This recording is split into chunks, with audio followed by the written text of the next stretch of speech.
बिस्मिल्लाहिर्रहमानिर्रहीम। अस्सलाम वालेकुम dear students, welcome to my YouTube channel Physics with Adnan Khan. Dear students, आज का जो हमारा टॉपिक है वो है second equation of motion. 9 physics chapter 2 जो है काइनेमेटिक्स, उसको हमने कंटिन्यू किया था। इससे पहले जो लेक्चर था वो हमारा फर्स्ट इक्वेशन ऑफ मोशन था। आज जो है हमने स्टडी करना है सेकंड इक्वेशन ऑफ मोशन को। सेकंड इक्वेशन ऑफ मोशन क्या है, यानी इसको डिराइव कैसे करना है। तो सबसे पहले आपने जो क्या करना है, एक ग्राफ आपके पास जो है ये लाजमी है, पहले आपने ग्राफ को सीखना है। अगर आपको ग्राफ आएगा तो ग्राफ से ही आपने सेकंड इक्वेशन ऑफ मोशन को डिराइव करना है। ठीक है, बहुत ही आसान है, सिंपल तरीके के साथ मैंने यहाँ पर इसको एक्सप्लेन किया है। इसी को आप अपने पास नोट कर लें ताकि अगर एग्जाम वगैरह के लिए है या जो है अपने पास इसको नोट करके आप रख सकते हैं। एक तरतीब के साथ, एक सीक्वेंस के साथ जो मैंने एक एक चीज जो है उसको एक्सप्लेन किया है और ग्राफ भी आपके सामने बनाया है। मैं अभी इसको एक्सप्लेन भी करता हूँ स्टेप बाय स्टेप। तो सेकंड इक्वेशन ऑफ मोशन को आपने स्टार्ट कैसे करना है। सेकंड इक्वेशन ऑफ मोशन जो है relate displacement with initial velocity and acceleration in time t। Second equation जो है ये एक रिलेशन है किसका, डिस्प्लेसमेंट का इनिशियल वेलोसिटी के साथ, एक्सेलरेशन के साथ और टाइम के साथ।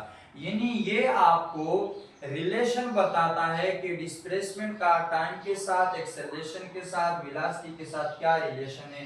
यानी अगर सपोज कर एक बॉडी है, उसकी एक्सेलरेशन यूनिफॉर्म है और आपको उसकी एक्सेलरेशन भी दी गई है, टाइम भी दिया गया है और इनिशियल वेलोसिटी आपको दी गई है, और आपसे कहा जाए कि इसका डिस्प्लेसमेंट जो है बॉडी ने कितना कवर किया है वो आप हमें फाइंड आउट करके दें। तो बहुत ही आसान तरीका है, आपको जो चीज गिवन होगी उससे ही आप इस इक्वेशन में वैल्यू पुट कर देंगे, आपके पास डिस्प्लेसमेंट जो होगा बॉडी का वो आ जाएगा। यानी ये आपको चार चीजों का रिलेशन, डिस्प्लेसमेंट का, एक वेलोसिटी, एक्सेलरेशन और टाइम, ये चारों का आपस में रिलेशन जो है वो शो करके देगा ये इक्वेशन। यहाँ पर मैंने ये बात लिखी भी है कि second equation of motion relate displacement. Second equation of motion जो है वो रिलेशन है डिस्प्लेसमेंट का, किसके साथ, इनिशियल वेलोसिटी के साथ, एक्सेलरेशन के साथ और टाइम के साथ। अच्छा, as the area under the velocity time curve represent the displacement। अब हमें पता है कि ग्राफ में जो एरिया होता है यानी अंडर द कर्व, ये कर्व है या ये स्लोप है, ठीक है, इसके अंदर जितना भी एरिया आता है वो एरिया सारा का सारा क्या बताता है, डिस्प्लेसमेंट, कि बॉडी ने कितना डिस्टेंस कवर किया है, डिस्प्लेसमेंट कवर किया है, वो ग्राफ में आपको ये वेलोसिटी टाइम ग्राफ है। तो इसी ग्राफ से जो कर्व के नीचे जितना भी अंडर द एरिया है, ये स्लोप या कर्व के नीचे जितना भी एरिया होगा, यही एरिया आपको क्या बताएगा, बॉडी की डिस्प्लेसमेंट। यहाँ पे मैंने लिखा है displacement. Therefore the displacement of the object is, तो ये जो कर्व है इसके अंदर जितना भी एरिया आ रहा है, अगर ये एरिया आपने फाइंड आउट कर लिया है, यही एरिया आपको क्या देगा, बॉडी या किसी ऑब्जेक्ट का डिस्प्लेसमेंट जो आपको दे सकता है। तो इसको कैसे निकालेंगे, देयरफॉर डिस्प्लेसमेंट ऑफ ऑब्जेक्ट। तो इस ग्राफ से अगर हम डिस्प्लेसमेंट निकालना चाहें तो displacement s is equal to area of rectangle. अगर हम इस ग्राफ को देखें तो इस ग्राफ में दो चीजें हैं, एक है हमारे पास ये रेक्टेंगल OACD, जिसको मैंने यहाँ पर अलग जो है आपको बनाकर दिया गया है ताकि आपको आसानी से समझ आ सके। देखें, एक है आपके पास रेक्टेंगल, तो एरिया ऑफ रेक्टेंगल OACD, ये कौन सा वाला है, OACD। इस रेक्टेंगल को इधर अगर ग्राफ में हम देखें OACD, तो एक रेक्टेंगल बनता है। इस कर्व के अंडर जो है एरिया जो आ रहा है वो एक रेक्टेंगल का एरिया है, जिसको मैंने लिखा है एरिया प्लस वो दूसरा हमारे पास एक ट्रायंगल बन रहा है। यहाँ पर अगर आप देखें, ये मैंने यहाँ पर अलग से बनाया है ABC, यहाँ पर एरिया ऑफ ट्रायंगल ACB। तो ये यानी इस कर्व के नीचे जो एरिया आ रहा है वो एक हमारे पास ट्रायंगल की शक्ल में है, प्लस एक हमारे पास रेक्टेंगल की शक्ल में है। तो इन दोनों को जब हम सम अप करेंगे हमारे पास डिस्प्लेसमेंट आ जाएगा कि बॉडी ने कितना डिस्प्लेसमेंट कवर किया है। तो displacement s is equal to area of rectangle जो है वो हमें पता है रेक्टेंगल का वो बराबर होगा लेंथ मल्टीप्लाई विड्थ। तो ये ओ ए लेंथ या ये आपके लिए विड्थ और आपके पास ओ वहां पर देखिए मैंने यहाँ पे लिखा हुआ है ए सी आपके पास इसका एक साइड ये हो जाएगी और एक साइड ये हो जाएगी। तो इन दोनों का मल्टीप्लाई करने के ये आ जाएगा एरिया ऑफ रेक्टेंगल। मैं इसको थोड़ा हाईलाइट कर देता हूँ। ये हमारे पास कौन क्या चीज है एरिया ऑफ रेक्टेंगल है प्लस ट्रायंगल का फार्मूला हाफ ए सी यानी length multiply C B width. तो ये आपके पास लेंथ आ जाएगी ये उसकी आ जाएगी विड्थ। ये आपके पास आ जाएगा ट्रायंगल का फार्मूला। बीच में दरमियान में मैंने लिखा है प्लस यहाँ पर प्लस है इसलिए यहाँ पर भी मैंने प्लस लिखा है। इसको हम नाम दे देंगे इक्वेशन नंबर 1 का। तो ये देखिए ये डिस्प्लेसमेंट के लिए एक इक्वेशन हम निकाल रहे हैं इसी ग्राफ से। डिस्प्लेसमेंट जो है वो किस चीज के बराबर होगा जो कर्व के अंदर जितना एरिया आ रहा है वो सारा का सारा क्या होगा। अगर मैं इसको शेडो कर दूं देखें ये जो जितना भी एरिया है एक ये हमारे पास रेक्टेंगल होगा और ऊपर वाला कौन सा होगा ये ट्रायंगल। तो ये जो एरिया आ रहा है ये सारा का सारा हमें क्या बताएगा कि बॉडी ने जो है कितना डिस्प्लेसमेंट कवर किया है। तो एक इसमें रेक्टेंगल का एरिया आ जाएगा और एक इसमें ट्रायंगल का। दोनों को हम सम अप कर देंगे। यहाँ पर ट्रायंगल रेक्टेंगल का जो है साइड है ओ ए सी प्लस यहाँ पर आपके पास ट्रायंगल के साइड यहाँ पर मैंने लिख दी है। अच्छा अब हमने क्या करना है इसको इक्वेशन नंबर 1 का नाम दे दिया ठीक है। ग्राफ में अगर हम देखें तो अब ग्राफ की बारी आते है इसको जरा सा एक्सप्लेन करते हैं। ग्राफ में हमने टाइम को एज अ हॉरिजॉन्टल जो है कंपोनेंट में लिया है वर्टिकल में हमने किसको लिया हुआ है वेलोसिटी। अच्छा इसमें अगर हम देखें कि AC line segment AC represent time. AC की जो लाइन है AC कौन सी लाइन होगी ये AC। ये जो लाइन है ये हमें क्या शो करता है कि टाइम जो है यानी ये लाइन बराबर है टाइम के कि यहां से लेकर यहां तक बॉडी ने जो डिस्प्लेसमेंट कवर किया है उसको टाइम कितना लग रहा है टाइम t। तो ये AC वाली लाइन क्या शो करेगी time t। AC is equal to t। आप इसको ऐसे भी लिख सकते हैं कि AC की लाइन बराबर है OD के यानी AC बराबर है OD के जबकि OD खुद की चीज के बराबर है t के। तो आप डायरेक्ट ऐसा भी लिख सकते हैं कि AC बराबर है t के या AC बराबर है OD के तो OD बराबर किस चीज के t के। तो ये मैंने यहाँ पर डायरेक्ट लिखा है कि AC की जो लाइन है वो बराबर है t के यानी AC जो लाइन है ये शो रिप्रेजेंट कर दिया किस चीज को टाइम t को। फिर line OA represent initial velocity OA। ये देखें O से लेकर A तक ये जो लाइन है यहाँ पर मैंने ये भी शो किया है वो किस चीज को शो कर रही है इनिशियल वेलोसिटी को। वहां पर मैंने लिखा है कि OA लाइन जो है वो रिप्रेजेंट करती है इनिशियल वेलोसिटी VI। तो OA बराबर है इनिशियल वेलोसिटी के। अब line segment CB in term of slope. अब ये जो CB लाइन है यहां से लेकर यहां तक इसके दरमियान जो स्लोप है इस स्लोप का हम निकालेंगे जो बराबर होगा किस चीज के AT के। इसको कैसे निकालेंगे बहुत ही आसान तरीका है। हमें पता है कि जो स्लोप होगा वेलोसिटी टाइम ग्राफ का वो हमें एक रिलेशन देगा। उसका जो फार्मूला है वर्टिकल और हॉरिजॉन्टल यानी वर्टिकल में जो चीज भी है वर्टिकल में क्या है CB की जो लाइन है हॉरिजॉन्टल पे AC मैंने पहले कह दिया था किस चीज के बराबर है ठीक है। तो वर्टिकल में T आ जाएगा ये आपके पास डिवाइड हो जाएंगे। अभी हमें CB लाइन चाहिए तो T जो है ये उस साइड पे चला जाएगा यहाँ से ये इधर आ जाएगा। तो आपको CB की जो लाइन है वो बराबर हो जाएगी किस चीज के A और T के।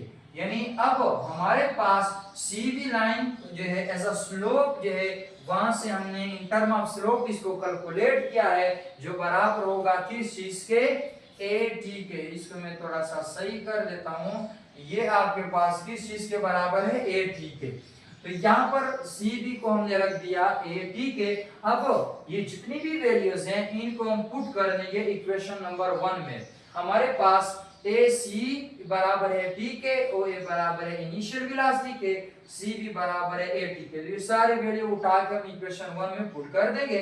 अब एस जो है अपनी जगह पर, ओ ए की जगह इनिशियल वेलोसिटी, यहां पर देखें ओ ए उसकी जगह मैंने इनिशियल वेलोसिटी पुट कर दिया है, मल्टीप्लाई ए सी बराबर है किस चीज के, टी के। तो यहां पर मैंने टी को पुट कर दिया है, प्लस दरमियान में आ जाएगा प्लस हाफ अपनी जगह इनटू ए सी की जगह, देखिए ए सी की जगह फिर मैंने क्या पुट कर दिया है, टी पुट कर दिया है, मल्टीप्लाई अपनी जगह। अब सी बी या बी सी की जगह हमने क्या पुट करना है, ए टी, तो इसकी जगह आ गया ए टी।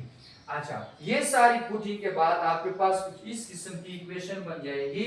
अब इसमें जो है इसको अरेंज अगर हम करें या इसको मल्टीप्लाई कर दें तो ये आपके पास क्या हो जाएगा, वी आई टी हो जाएगा, प्लस अपनी जगह हाफ अपनी जगह, ये टी से मल्टीप्लाई हो जाएगा तो उसका क्या आ जाएगा, टी का स्क्वायर, ए अपनी जगह। तो ये जो आपके पास इक्वेशन आ गई इसको सेकंड इक्वेशन ऑफ मोशन कहते हैं। अब देखें ये इक्वेशन किस चीज को शो करता है, सेकंड इक्वेशन ऑफ मोशन जो है इसमें एस देखें, एस का रिलेशन है किसके साथ, इनिशियल वेलोसिटी के साथ, टाइम के साथ और एक्सेलरेशन के साथ। जो बात मैंने स्टार्ट पे लिखी है वो लास्ट पे हमने क्या किया है वो प्रूफ करके दिखा दिया है कि डिस्प्लेसमेंट एस का रिलेट जो है सेकंड इक्वेशन रिलेट बताता है, ये डिस्प्लेसमेंट का या रिलेशन बताता है डिस्प्लेसमेंट का इनिशियल वेलोसिटी के साथ, एक्सेलरेशन के साथ और टाइम के साथ। तो वही जो है यहाँ पर इक्वेशन से हमें ये वाज़ेह हो रहा है कि डिस्प्लेसमेंट जो है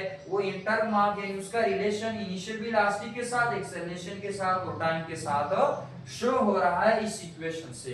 तो इस इक्वेशन में यानी इस इक्वेशन से मुख्तलिफ आपके पास न्यूमेरिकल आ सकते हैं कि सपोज करें आपको एक बॉडी की इनिशियल वेलोसिटी गिवन हो, टाइम गिवन हो, एक्सेलरेशन गिवन हो और वो आपसे पूछता है कि डिस्प्लेसमेंट को, बॉडी का डिस्प्लेसमेंट है उसको फाइंड आउट करें। तो बहुत ही सिंपल ये इक्वेशन है, इसी में आप जो है वैल्यू पुट कर देंगे, आपके पास डिस्प्लेसमेंट जो है उस बॉडी की आ जाएगी। तो बहुत न्यूमेरिकल जो इसमें आ सकते हैं, बहुत से प्रॉब्लम जो है वो आप इस इक्वेशन से सॉल्व करेंगे।